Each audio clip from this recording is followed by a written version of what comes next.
Hello everyone, welcome to Suryaputra Manoj YouTube channel. Previous క్లాసెస్లో మనం salient features of the Indian constitution part 1 కింద part 2 కింద 2 videos కింద చేసాం. అండ్ థర్డ్ వీడియోలో మనం ఫెడరల్ అండ్ యూనిటరీ ఈ సేలియన్ ఫీచర్స్ ఏ సేలియన్ ఫీచర్స్ మనకి ఫెడరల్ కిందకు వస్తాయి, ఏ సేలియన్ ఫీచర్స్ మనకి యూనిటరీ కిందకు వస్తాయి అనేది కూడా మనం డిస్కస్ చేసి ఒక బ్రీఫ్గా ఒక లైన్ గీసుకుని డివిజన్ ఇచ్చుకున్నాం. మనం అసలు ఇండియా ఫెడరలా యూనిటరీయా అనే క్వశ్చన్ మార్క్ వచ్చినప్పుడు కొన్ని టర్మ్స్ మనం ఇందులోంచి తీసుకున్నాం, కొన్ని యూనిటరీలోంచి తీసుకున్నాం, కొన్ని టర్మ్స్ మనం ఫెడరల్లోంచి అడాప్ట్ చేసుకున్నాం. బట్ ఏంటంటే ఫైనల్లీ మనం కన్క్లూజన్ అయితే ఇచ్చాం. ఇండియా ఫెడరల్ యూనిటరీ అన్న క్వశ్చన్ వచ్చినప్పుడు India is quasi federal in nature అని చెప్పేసి మనం ఒక కన్క్లూజన్ ఇవ్వడం జరిగింది. సో ఈ రోజు క్లాస్లో మనం పార్ట్ 1 స్టార్ట్ చేద్దాం. పార్ట్ 1 ఆఫ్ ఇండియన్ కాన్స్టిట్యూషన్, అంటే మన కాన్స్టిట్యూషన్లోకి ఎంటర్ అవుతున్నాం. సో క్లాస్ స్టార్ట్ చేసే ముందు ఒక చిన్న announcement. Sorry for the inconvenience. Actually ఈరోజు క్లాస్ స్టార్ట్ చేసుకోవాలి మనం అన్న ప్రకారంగా, కోర్స్ ప్రకారం కానీ క్రాష్ కోర్స్ ప్రకారంగా. కాకపోతే ఏంటంటే చాలామంది స్టూడెంట్స్ ఒక 10 to 15 మెంబర్స్ నాకు జాయిన్ అయ్యారు ప్రజెంట్. వాళ్ళందరూ ఏంటంటే డిఫరెంట్ పీపుల్ ఏంటంటే నాకు మెసేజెస్ చేయడం జరిగింది. సార్ మాకు 8th తర్వాత స్టార్ట్ చేయండి, లేకపోతే సార్ మాకు 10th తర్వాత స్టార్ట్ చేయండి, 12th అని కొంతమంది డిఫరెంట్ డేట్స్ అయితే నాకు ఇచ్చారు. కాకపోతే నేనైతే మొత్తం ఏంటంటే క్లబ్ చేసుకుని నేను 15th నుంచి తర్వాత నుంచి స్టార్ట్ చేద్దామని డిసైడ్ అయ్యాను. ఈ మంత్ సెప్టెంబర్ 15th నుంచి మనకి కోర్సు స్టార్ట్ అవుతుంది. ఈ లోపల మనకి టైం ఉంది కాబట్టి మనకి కొన్ని బేసిక్ కాన్సెప్ట్స్ నేర్చుకుందాం మనం. ఈరోజు నెక్స్ట్ క్లాస్లో మనం యూనియన్ పార్ట్ 1 అనేది కంప్లీట్ అవుతుంది. ఆ తర్వాత మనం సిటిజన్షిప్ మాట్లాడదాం పార్ట్ 2. ఆ తర్వాత మనం కంట్రోల్ అండ్ ఆడిటర్ జనరల్ దాని గురించి మాట్లాడదాం. ఆ తర్వాత అటార్నీ జనరల్ గురించి మాట్లాడదాం. ఆ తర్వాత ఫార్మ్స్ ఆఫ్ ఫెడరలిజం, అంటే ఫిజికల్ ఫెడరలిజం అని, కాంపిటేటివ్ ఫెడరలిజం అని. ఓకేనా? నెక్స్ట్ ఈ టాపిక్స్ అన్ని మనం కవర్ చేద్దాం. So let start our class. Part 1 of the Indian constitution. అలా పార్ట్ 1 దేని గురించి డిస్కస్ చేస్తుంది?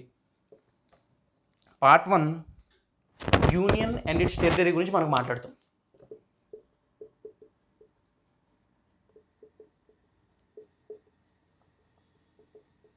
Union and its territory.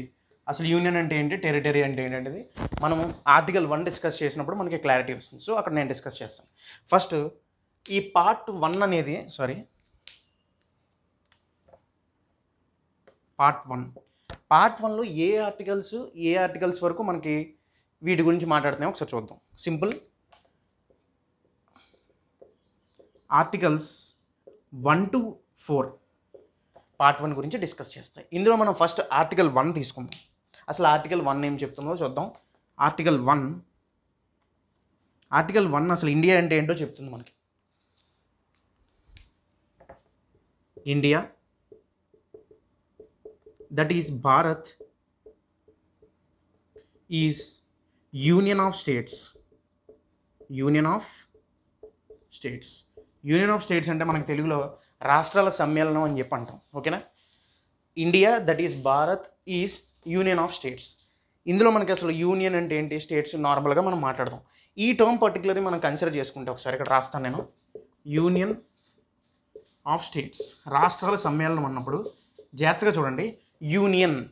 Union అంటే పవర్ అనేది సెంటర్లో మనకు ఉండడం. సో ఇది యూనిటరీ. జాగ్రత్తగా చూడండి. అంటే ఏంటంటే ఎంత ఇంటలెక్చువల్గా మనకి ఈ టర్మ్ అనేది ఇండ్యూస్ చేశారో మనకు అర్థమవుతుంది. ముందు మనకి స్టేట్స్ అంటే ఫెడరల్ నేచర్లో ఉంటాయి. చూసారా? మనకి మీరు గమనిస్తే కాన్స్టిట్యూషన్లో ఫెడరల్ అనే కూడా ఎక్కడా లేదు మనకి, అలానే యూనిటరీ కూడా లేదు. కానీ ఇంప్లిసిట్గా మనకు ఉన్నటువంటి ఫీచర్స్ అన్నీ కూడా కొన్ని యూనిటరీని మనకి డిఫైన్ చేస్తాయి, కొన్ని ఫెడరల్ని డిఫైన్ చేస్తాయి మనకి. ఓకే, అదే అన్నారు union of states. Unitary and federal కూడా ఎక్కువ డామినేషన్ మటుకు మనకి ఇదే ఉంటుంది. సో అందుకనే మనం ముందు క్లాస్లో క్వాజీ ఫెడరల్ అని మాట్లాడాం. ఇండియా అనేది apparently not completely federal. Okay, ఇదనమాట పార్ట్ 1 అనేది. సో అంటే ఏంటంటే more character of unitary, less character of federal. Okay, ఇది మనకు ఆర్టికల్ 1 అనేది. అంటే రాష్ట్రాల సమ్మేళనం అంటే అనమాట. అంటే స్టేట్స్ అన్నీ కలిపి ఈ స్టేటు ఇలాగ ఇవన్నీ టెరిటరీస్ అన్నీ కలిసిపోయి ఒక ఇండియా కింద మనకు ఫామ్ అవుతుందని చెప్పి అంటున్నారు. ఓకే, నెక్స్ట్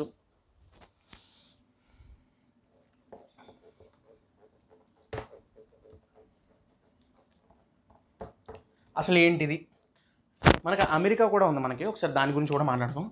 ఇక్కడ మనకి అమెరికాలో ఏమవుతుందంటే ఇక్కడ స్టేట్స్ అన్నీ కూడా అగ్రిమెంట్తో మనకి ఫామ్ అయ్యాయి అనమాట. స్టేట్స్ అన్నీ కూడా ఒక అగ్రిమెంట్తో సెంట్రల్తో కలిసి మనకు ఫామ్ అయ్యాయి. ఓకే, సంథింగ్ ఓకే మేము మీతో ఉండడానికి మాకు ఓకే అని చెప్పి ఒక అగ్రిమెంట్ ద్వారా కొన్ని స్టేట్స్ అన్నీ కలిసి ఇలా కలిసి ఫామ్ అయ్యాయో ఇవన్నీ కూడా అగ్రిమెంట్స్తో ఫామ్ అయ్యాయి. అమెరికా అనేది మనకి ప్యూర్ ఫెడరల్ అని మనం మాట్లాడాం. ఫెడరల్ అంటే అర్థం ఏంటంటే మనకు చెప్పాం కదా ఆల్రెడీ, స్టేట్స్కి ఇండిపెండెంట్ పవర్ ఉండాలి ఎక్కువ కూడా. అంటే ఇన్ ఫ్యూచర్ ఈ పార్ట్ అనేది బయటకు వచ్చేసేలాగా, ఫర్ ఎగ్జాంపుల్ అమెరికా ఎలా అనుకోండి, ఏబి సంథింగ్ సిడిఈఎఫ్ జిహెచ్ ఇలా అనుకోండి, ఇవన్నీ స్టేట్స్ అనుకోండి.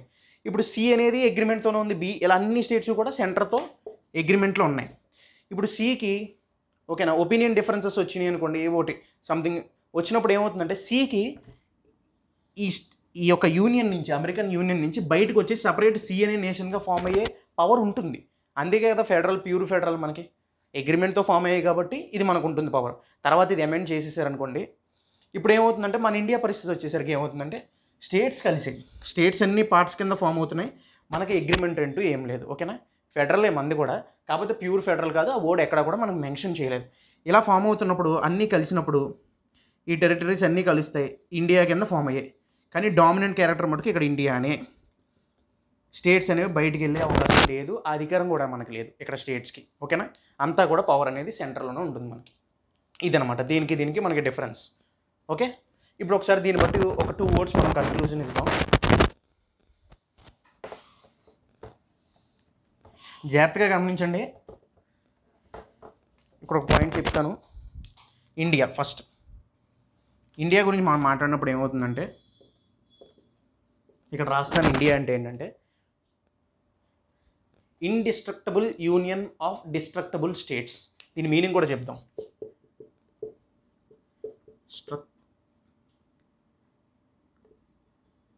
Indestructible union of destructible states. Okay, America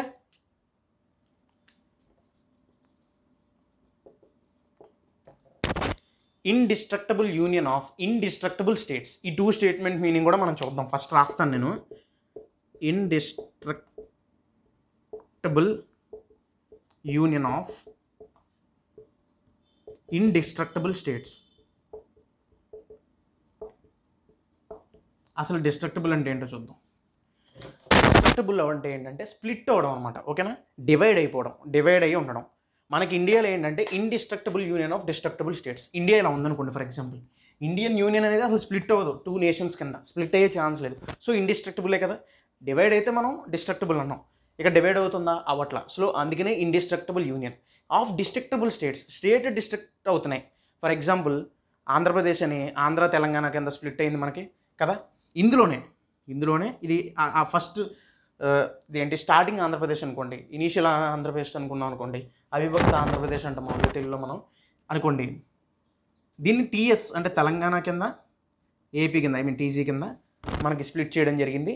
అంటే ఇన్సైడే ఉంటున్నాయి, టెరిటరీ బయటికి రావట్లా. టెరిటరీకి బయటకు వచ్చేసి బయట సపరేట్గా నేషన్గా ఉండే అంత అధికారం అయితే లేదు, ఫెడరల్ కాదు కాబట్టి మనకి, ప్యూర్ ఫెడరల్ కాదు కాబట్టి. కానీ ఇన్సైడ్ డిస్ట్రిక్ట్ అవుతున్నాయి. ఓకేనా, ఇన్సైడ్ స్ప్లిట్ అవుతున్నాయి. ఇలా స్ప్లిట్ చేసే అధికారం కూడా పార్లమెంట్కి ఉంటుంది. ఓకేనా, ఇక్కడ పార్లమెంట్కి స్టేట్స్ మీద అంతగా అధికారం ఉందంటే దాని అర్థం ఏంటంటే యూనిటరీ నేచర్ కనబడుతుంది ఇక్కడ స్టేట్లో డివిజన్ ఉన్నప్పటికీ కూడా. అర్థమైందా, అందుకే ఇండిస్ట్రక్టబుల్ యూనియన్ డిస్ట్రక్ట్ అవుతుంది. సౌత్ ఇండియా అనేది స్ప్లిట్ అయిపోదు 2 parts కింద, కానీ డిస్ట్రక్టబుల్ స్టేట్స్ స్ప్లిట్ అవుతాయి. ఒక స్టేట్ని 2 states కింద చేయొచ్చు, 3 states కింద చేయొచ్చు, లేదా 2 statesని కలిపి ఒక స్టేట్ కింద చేసుకోవచ్చు. ఓకేనా, అడ్మినిస్ట్రేటివ్ పర్పస్కి, కన్వీనియన్స్ కోసం వాళ్ళకి. ఓకేనా, ఇప్పుడు అమెరికాకు వచ్చేసరికి ఏమవుతుంది, indestructible union same America split అవ్వదు, 2 parts కింద స్ప్లిట్ అవ్వదు. ఆఫ్ ఇండిస్ట్రక్టబుల్ స్టేట్స్ కూడా స్ప్లిట్ అవ్వదు. అంటే దాని అర్థం ఏంటంటే ఇక్కడ ఫెడరల్ నేచర్ ఉంది కాబట్టి. ఓకేనా, without the permission of states, okay, centre can't split the states. అంటే ఏంటంటే ఇక్కడ యూనియన్ గవర్నమెంట్ అనేది ఇక్కడ స్టేట్ గవర్నమెంట్ పర్మిషన్ లేకుండా, ఓకేనా, ఎటువంటి సంప్రదింపులు లేకుండా కూడా ఆ స్టేట్ని 2 parts కింద డివైడ్ చేయడం కానీ ఇంకో 2 partsని కలిపి ఒక స్టేట్ కింద చేసేసే అధికారం కూడా లేదు అంటే దాని అర్థం ఏంటంటే ఇక్కడ స్టేట్స్ యొక్క ఇండిపెండెంట్ నేచర్ కనబడుతుంది. అంటే ఇక్కడ ఫెడరల్ ఉన్నట్టు అర్థమైందా. ఇండిస్ట్రక్టబుల్ యూనియన్ అనేది డివైడ్ అవ్వదు. ఆఫ్ ఇండిస్ట్రక్టబుల్ స్టేట్స్ కూడా డివైడ్ అవ్వవు. ఓకే, సెంటర్ కూడా చేయలేదు. ఓకేనా, ఇదనమాట ఈ రెండింటి యొక్క స్టేట్మెంట్స్ యొక్క మీనింగ్.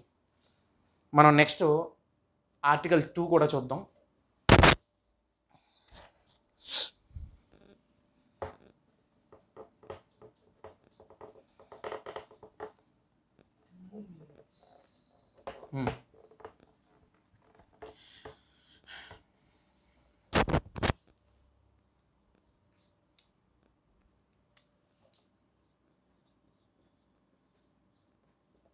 ఆర్టికల్ 2 ఏం చెప్తాం, ఓకేనా. ఇది పార్లమెంట్కి ఉన్నటువంటి అధికారం చెప్తాం. పార్లమెంట్ ఒకసారి నేను ఇక్కడ రాస్తున్నాను, అది may admit into union, parliament may admit into union or may establish a state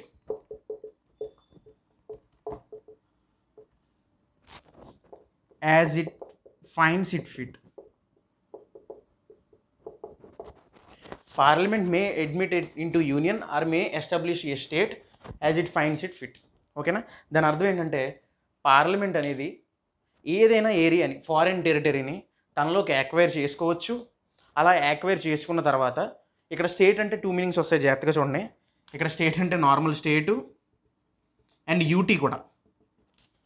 అలా తీసుకున్నటువంటి ఆ ఫారిన్ టెరిటరీని స్టేట్గా మార్చినప్పుడు ఆ స్టేట్ నుంచి యూటీగా మార్చాలన్నా, యూటీ నుంచి స్టేట్గా మార్చాలన్నా అది పార్లమెంట్కి అధికారం ఉంటుంది. అది కూడా అడ్మినిస్ట్రేటివ్ కన్వీనియన్స్ మీద. ఇది ఆర్టికల్ 2 అనేది. ఓకే, దీనికి మనకు ఒక ఎగ్జాంపుల్ చెప్దాం.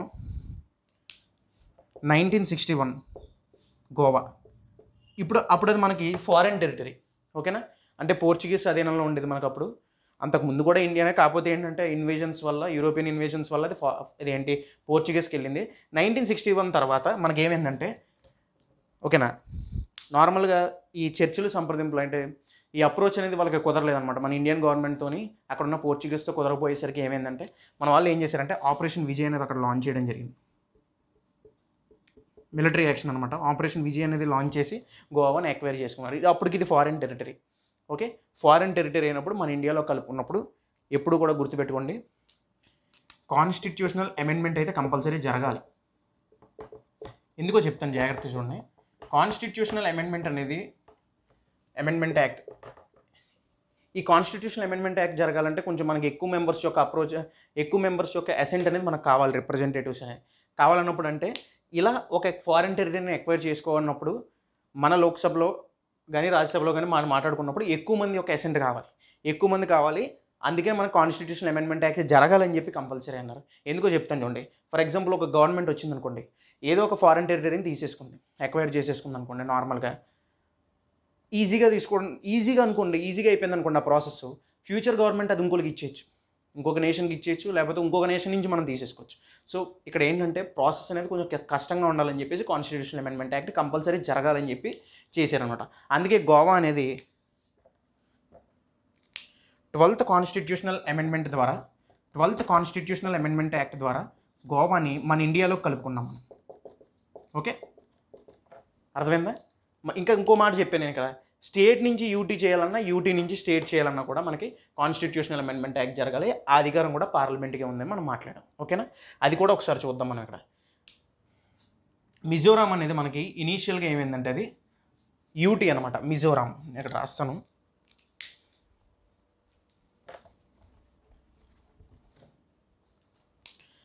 మిజోరాం మనకి యూటీ ఇనీషియల్గా, కానీ దీన్ని 53rd కాన్స్టిట్యూషనల్ అమెండ్మెంట్ యాక్ట్ ద్వారా ఏం చేసాం మనం, స్టేట్ కింద కన్వర్ట్ చేయడం జరిగింది. స్టేట్ స్టేటస్ అనేది మనం దానికి ఇచ్చాం. ఓకేనా, ఇదనమాట మనకి.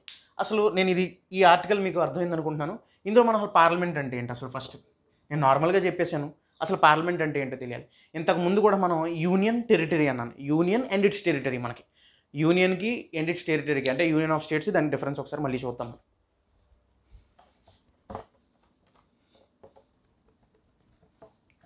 ఫస్ట్ యూనియన్కి టెరిటరీకి డిఫరెన్స్ ఏంటి? యూనియన్ అంటే ఏంటంటే, యూనియన్ అంటే సమ్మేషన్ ఆఫ్ స్టేట్స్ యొక్క కలయిక. ఓకేనా, యూనియన్ అంటే సమ్మేషన్ ఆఫ్ స్టేట్స్. అసలు టెరిటరీ అంటే ఏంటి? ఈ యూనియన్కి యూటీస్ అనమాట. యూనియన్ టెరిటరీస్ ప్లస్ ఎనీ, జాగ్రత్తగా చూడండి, any foreign territory May acquire in future. India అనేది ఫ్యూచర్లో ఏదో ఒక ఫారిన్ టెరిటరీని ఎక్వైర్ చేసుకున్నా కూడా అది మనం టెరిటరీలో కన్సిడర్ చేసుకుంటాం. Acquire in future. జాగ్రత్తగా చూడండి, ఈ పార్ట్ నుంచి మొత్తం ఇదిగోండి, ఇదంతా కూడా మనకి ఏంటంటే టెరిటరీ అవుతుంది. ఓకేనా. ఓన్లీ యూనియన్ అని అంటే సమ్మేషన్ ఆఫ్ స్టేట్స్ అని అర్థం. ఓకేనా, అర్థమైందా? యూనియన్కి టెరిటరీకి డిఫరెన్స్ అర్థమైంది అనుకుంటున్నాను. అండ్ నెక్స్ట్ మనం మాట్లాడేది ఏంటంటే పార్లమెంట్ గురించి ఒక చిన్న బ్రీఫ్ ఇంట్రడక్షన్ ఇస్తాను. ఎందుకంటే పార్ట్ 2లో పార్లమెంట్ అంటే ఉంది, నేను ఇంకా అది స్టార్ట్ చేయలేదు కాబట్టి మీకు అర్థం కాకపోవచ్చు, అందుకే నేను ఇప్పుడు ఓకే. పార్లమెంట్, అసలు పార్లమెంట్ అంటే ఏంటి? యాజ్ పర్ ఆర్టికల్ 79, ఓకేనా, అండర్ ఆర్టికల్ 79 ప్రకారంగా మనకు పార్లమెంట్ అంటే డెఫినేషన్ ఉంది. Okay, there shall be a parliament at the central level, okay, to make laws. Okay, ఆ పార్లమెంట్ అంటే ఏంటో చూద్దాం మనం. పార్లమెంట్ అంటే ఏంటంటే లోక్సభ ప్లస్ రాజ్యసభ, జాగ్రత్తగా వినండి, ప్లస్ ప్రెసిడెంట్.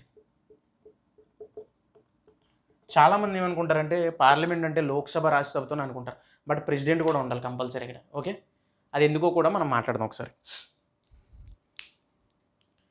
ఇదే చెప్పింది ఆర్టికల్ 79లో ఏం చెప్తుందంటే it is a combination of Lok Sabha, Rajya Sabha and president. అదేంటి సార్, లోక్సభలో రిప్రజెంటేటివ్స్ ఉంటారు, రాజ్యసభలోనూ రిప్రజెంటేటివ్స్ ఉంటారు, మరి ప్రెసిడెంట్ అనే అతను ఎందుకు ఇందులో మనం ఇంక్లూడ్ చేస్తాం? అసలు మెంబర్షిప్పే లేదు కదా, లోక్సభలోనూ లేదు, రాజ్యసభలోనూ లేదు మెంబర్షిప్. ప్రెసిడెంట్ని ఎందుకు పార్లమెంట్లో ఇంక్లూడ్ చేస్తాం అంటే వితౌట్ ప్రెసిడెంట్ అప్రూవల్, ఓకేనా, without his approval A bill can't become an act. Okay, తన యొక్క అప్రూవల్ లేకపోతే ఈ రెండు సభల్లో ప్రవేశపెట్టినటువంటి బిల్స్ ఇతని దగ్గరికి వచ్చినప్పుడు తన అప్రూవల్ లేకపోతే ఆ బిల్స్ అనేవి చట్టాల కింద మారవు. అర్థమైంది అనుకుంటున్నాను. బిల్ అంటే ఏంటంటే ఇనీషియల్ స్టేజ్ అనమాట, మనకు బిల్ అనేది స్టార్టింగ్ అనమాట, కొన్ని ప్రొవిజన్స్ పెట్టి ఇంక్లూడ్ చేసి ప్రపోజ్ చేయడం అనమాట. ఆ ప్రొవిజన్స్ గురించి ఎక్స్ప్లెయిన్ చేయడం ఈ రెండిట్లో, దాన్ని బిల్ అంటాం. ఎప్పుడైతే ప్రెసిడెంట్ సైన్ అవుతుందో ఈ బిల్ అనేది యాక్ట్ కింద మారుతుంది. ఇప్పుడు ఇక్కడ ప్రెసిడెంట్ అనే అతను లేడనుకోండి, అసలు సైనే లేదనుకోండి, యాక్ట్ కింద మారదు కదా. ఓకేనా, సో అందుకనే ప్రెసిడెంట్ని మనం పార్లమెంట్లో కూడా మనం ఇంక్లూడ్ చేసుకుంటాం. అర్థమైంది అనుకుంటున్నాను. Without his assent a bill can't become an act. ఓకేనా, ఒకసారి లోక్సభ, రాజ్యసభ ఒక చిన్న బ్రీఫ్ ఇంట్రడక్షన్ చూద్దాం. అది కూడా మనం అర్థమైంది కదా. పార్లమెంట్ అంటే ఏంటి? ఆర్టికల్ 79 ప్రకారంగా మనకి ఇలా చెప్తోంది అనమాట.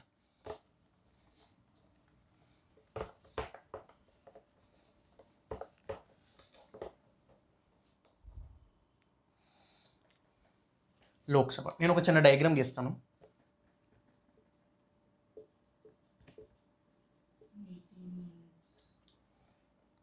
పీపుల్, రాజ్యసభ,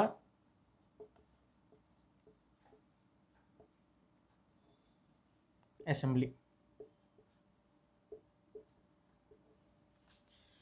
లోక్సభలో మెంబర్స్ మనకి ఎలాగా ఎలక్ట్ అవుతారంటే పీపుల్ అనేవాళ్ళు డైరెక్ట్ ఎలక్షన్ అనమాట. డైరెక్ట్గా మనం వెళ్తాం, ఓటు హక్కు వినియోగించుకుంటాం.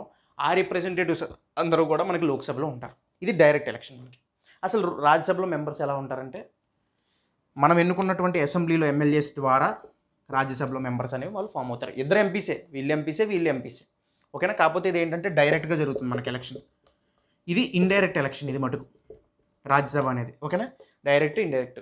ఎవరైనా అడిగారు అనుకోండి లోక్సభ టెన్యూర్ ఎంత, లేకపోతే లోక్సభ మెంబర్స్ టెన్యూర్ ఎంత అని అడిగారు అనుకోండి, 5 years.